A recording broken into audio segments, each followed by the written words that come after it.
dal leen ak jàmm ñu xëy tàqañi naka yéene kaay xëyandoo naka tàmbalee ko naka grand place naka yéene kaay xëy na naka dalal ki nga xamante ni si moo di Bougane Gueye Dany la mu ca xam ne rek moo di fukki péché maanaam bàkkaar yoo xamante ni si ku ko am rek jàppal ne dangaa boteel Macky Sall waaye itam ki nga xamante ni moo di Benno Bokk Yaakaar benn bi bokk na ci boo votelee Benno Bokk Yaakaar jàppal ne nag yaa ngi jàppal tànk li nga xamante ni moo di flambe moo di yokkuteeg njëkk dund gi nga xamante ni cher na loolu ak augmentation jëm de prix bi nga xamante ni moo ñeel carburant voté Benno Bokk Yaakaar moo di légaliser li nga xamante ni si moo di troisième candidature bi nga xamante ni Macky Sall moo ngi koy wàcc loolu yëpp naka di ay kàddu yi nga xamante ni Bougane Gueye Dany xëy na koo fësal Walfadjri kéeni kaay fësal leneen naka te moo di milieu du travail la mu ca xamle moo di lu yéeme la moo di 216 entreprises yoo xamante ni daal dinañoo tëj ci atum 2021 ci loolu fu ñu jëm liggéeykat yi Les Échos yéene kaay di ko fele tey xam ne rapport annuel dem ci statistique du travail 2021 naka daal dinaa génn du tolloo ko 8211 emplois yoo xamante ni créé nañ ko 1146 yoo xamante ni ñàkk nañ seen xëy 216 établissements yoo xamante ni ne nañu rap wàccee seen biir loolu naka di xayma bi nga xamante ni si ñoo ngi ko dal dee génnee di rapport annuel des statistiques rapport annuel bi nga xamante ni mooy xayma tolluwaayu liggéey ci atum 2021 ubbil yéene kaay bi Les Échos nee na manquement yi nga xamante ni moo ñeel entreprise yi jëm na ci non affiliation des travailleurs maanaam ñàkk a affilié ci li nga xamante ni moo di IPM IPRES ak caisse de sécurité sociale loolu lépp nag bokk na ci jafe-jafe yu nga xamante ni moo ngi lalu rek ci liggéeykat yi laas yéene kaay ca la xëy nee na statistiques yooyu naka jàpp leen 200 entreprises yoo xamante ni nee nañu rab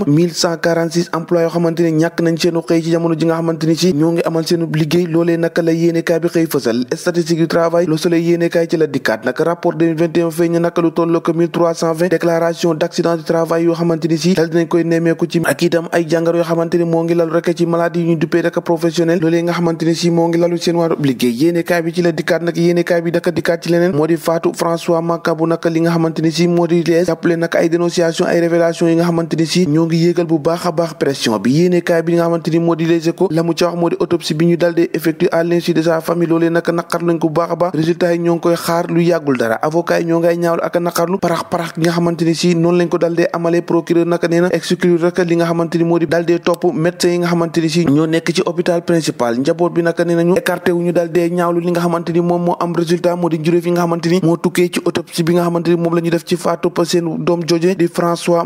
Mancabou enquête yi nekkaay ca la xëy tey dikkaat rek ci li nga xamante ni si moo lalul rek ci autopsie boobee maître Amadou Diallo di avocat njabootu Mancabou nag la mu xamle moo di autopsie boobee dañ koy def ci absence ki nga xamante ni moo di médecin bi nga xamante ni si njabootu Mancabou moom la ñu désigné woon pour mu dal di koy def ordre des médecins bi nga xamante ni moom moo choisir médecin légiste bi rek jàppale nag docteur Boli Diop président de l'ordre des médecins nee na nous avons fait le choix bi nga xamante ni moom la ñu communiqué aux intéressés loolu la yéenekaay bi xëy enquêté ba gis ci leneen nag législative rek ça sent mauvais moo ngi xeeñ lu neexul naka ndax jàppale na jet de prière naka jëm ci gaañu ga ñi nga xamante ni moo jëm ci l'arme blanche coup de feu calomnie remaniement diagnostic ak campagne bi nga xamante ni ñoo ngi dérapé xalaatu ñi nga xamante ni seeni xam-xam dafa màcc loolu ci wàllum politique ak pauvreté bi nga xamante ni moo ñeel rek wàllum débat yi daanaka booy xool lañu waxtaane amul lenn lu ci amal njëriñ askan wi yéenekaay bi naka xëy na see fësal leneen accrochage di jàppante bi nga xamante ni nemeeku nañ ko ca Kaolack ci diggante caravane bu Ousmane Sonko ak ndaw yi faree ci Benno Bokk Yaakaar Kolda moom en apothéose avec Mimi Touré ak Mame Boye Diao jaar nañ fa naka def ca liba ci nu mu gën a rafete ak ci nu mu gën a jaare yoon loolee nag l'observateur ci la xëy Le Quotidien fa mu xëy naka moo di likaat naka foofee ca université Gaston Berger naka fin de course naka ci ñi nga xamante ni moo di étudiants yi campus ba daal dinañ koy tëj foofee ca Saint-Louis conseil bi nga xamante ni moo nekk foofee naka ca UCAD naka ñoom décidé dañu arrêté cours yi naka loolee naka ngir dal dee tëj université yi gone yi su ko defee naka ñu mun a ñibbi ndax élection yi nga xamante ni ca lañu waat loolee nag la ndongo yi ne duñ ko nangu tey duñ ko nangu ëllëg loolee tax naka jafe-jafe amoon foofee ca université Gaston Berger bu Ndar Le Témoin quotidien xëy fasal leneen te moo di audiovisuel public naka faut-il brûler la RTS ab laaj la woo xamante ni moom la dal dee samp ndax si jamono ji nga xamante ni gis na naka RTS na mu taxawee amul leen loo xamante ni si jaaxaay na ndax benn côté lay doxee loolee tax mu xëy samp naka laaj bu rëy boobee Pape Diop naka retourné na au Sénat entretien avec la tête de liste Benno Bokk Gis Gis Pape Diop retourné au Sénat mu di xët bu xamante ni yéene kaay bi di bés bi le jour moom la xëy xëtee nee na ancien président bu assemblée nationale daal dina voté li nga xamante ni moo di la bicamérisme nag moom la ma waxaat ci biir yéene kaay moo ne HCT nag ab institution boo xamante ni amul benn njariñ ci réew mi l'évidence yéene kaay dikkaat ci campagne électorale bi ak violence bi nga xamante ni si nee na waat coppooy naka ci làng gi collectif bi nga xamante ni moo ëmb organisation société civile ñoom no ngay condamné bu baax a baax violence bi ñu nemmeeku ci jamono ji ci campagne électorale waaye jàppale naka ca Kaolack moom Sonko star la fa woon ndax nañu ko teeroo mbooloo bu baree bari Abdoulaye Daouda Diallo ak Cheikh Oumar Anne ci jamono ji joxante nañu loxo boole seen doole foofee ca njum ngir rek élection yi mun ci am ndam bu yaatoo yaatu le mandat yéene kaay dikkaat ci affrontement yi nga xamante ni moo ñeel rek entre coalition yi nga xamante ni nemmeeku nañ ko ci diggante Yewwi Askan Wi ak Benno Bokk Yaakaar campagne émaillée d'incident noonu la ko yéene kaay bi di mandat xëy fësalee ndax gannaaw ca Géejawaay ca Kaolack itam ñooñu Benno Bokk Yaakaar ak Yewwi Askan Wi jàppante nañ fa bu baax a baax dama yaakaar ne liggéey réew mi taxu leen a jóg violence ci kaw violence ñoo ko déggandoo jàngeen jëf bu ëllëg